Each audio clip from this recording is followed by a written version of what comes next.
Hi guys, good morning, magandang araw, kumusta po kayo at kumusta yung gising nyo ngayong umaga. So, time check, titingnan ko lang dito sa cellphone is 8:44 a.m. So, mag-update lang po ako doon sa ginawa ko kahapon.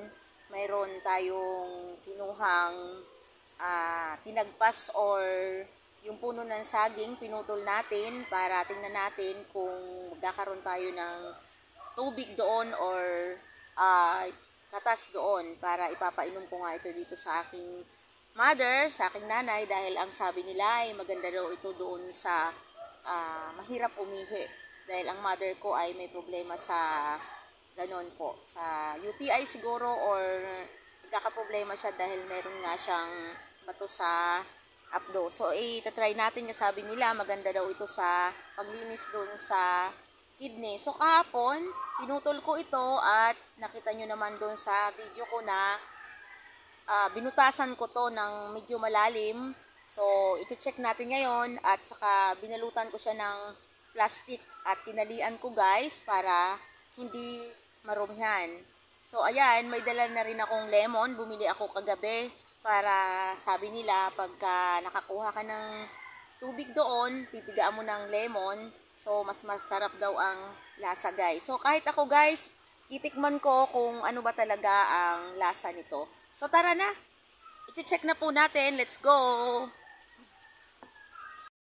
So, ayan na guys. Tinakpan ko ng plastic kasi maraming mga lumilipad na mga insekto o kaya yung langgam.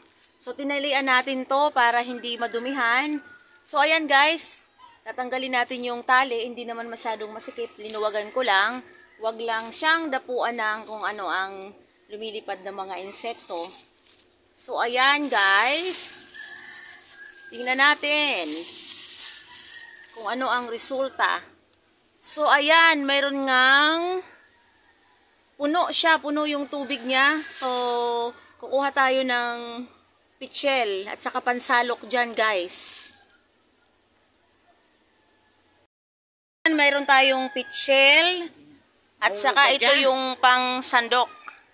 At saka mayroon tayong panala. Tipakita mo mother yung panala. Ayan. Ayan yung nahihiya si mother ko. So urong ka dun mother kay makamalaglag ka. Kasi yan si mother nalaglag na yan dito guys. So napilayan siya. So sabi ko urong-urong lang siya ng konti. So ayan. Siyempre nagbota tayo. Ayan, nagbota tayo kasi medyo marami ditong mga nakakagat sa ating paa. Dahan-dahan lang tayo. Pero kailangan natin tong salain. So sandok-sandok tayo. So ayan. Sasalain natin yan. Ang linaw niya. Sobrang linaw.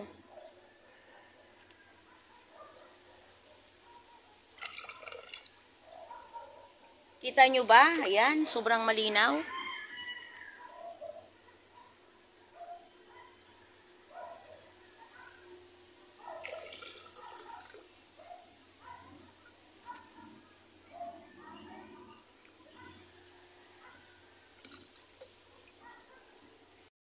Kapatid, to be sure na lininis natin ito kasi matagal ko nang hindi ginagamit. In-sterilize pa natin to para wala talagang bacteria. So, ayan.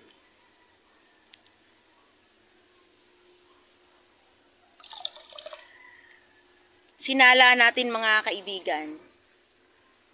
Marami-rami pa ang laman. Yung nakuha namin lahat. Ganyang rami. Sinala namin. Hindi masyadong malinaw kasi syempre katas siya ng saging. Talagang hindi masyadong malinaw. Medyo malabo. Pero ayan, i-try natin guys kung ano ba ang lasa nito at lalagyan ito natin ng lemon. Pero for the meantime, ang gagawin natin ay tatakpan ulit natin to ng plastic kasi baka kumatas pa siya. Mas marami pa tayong makuha guys. So ayan, kukunin natin ulit yung plastic na ipinangtakip natin kanina. So ayan nga, panibagong takip natin at tatalian natin ulit yan. Ano mother? Susuot lang natin ito. Basta wag lang siyang dapuan ng mga insekto. Kasi alam mo dito sa amin mapuno, maraming mga insekto talaga dito, maraming mga dahon. Tayo ditong lemon, mga kapatid.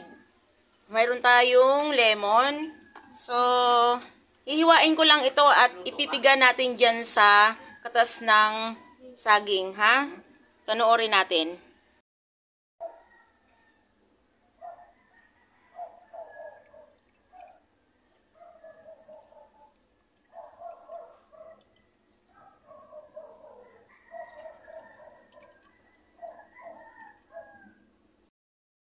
So, ayan, magsasalin tayo.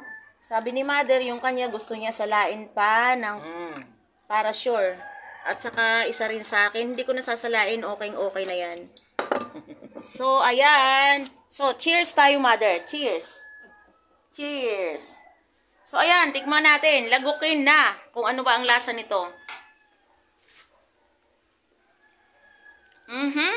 Wala namang lasa.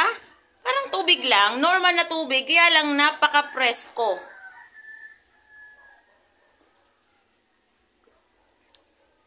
Sarap. Ang malalasahan mo yung asim ng lemon.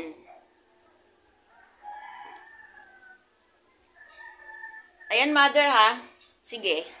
Hanggang mamaya, ikaw ang uubos niyan. So, ayan, guys. So, ayan, hanggang dito na lang yung aking video. Thank you for watching. See you my next vlog.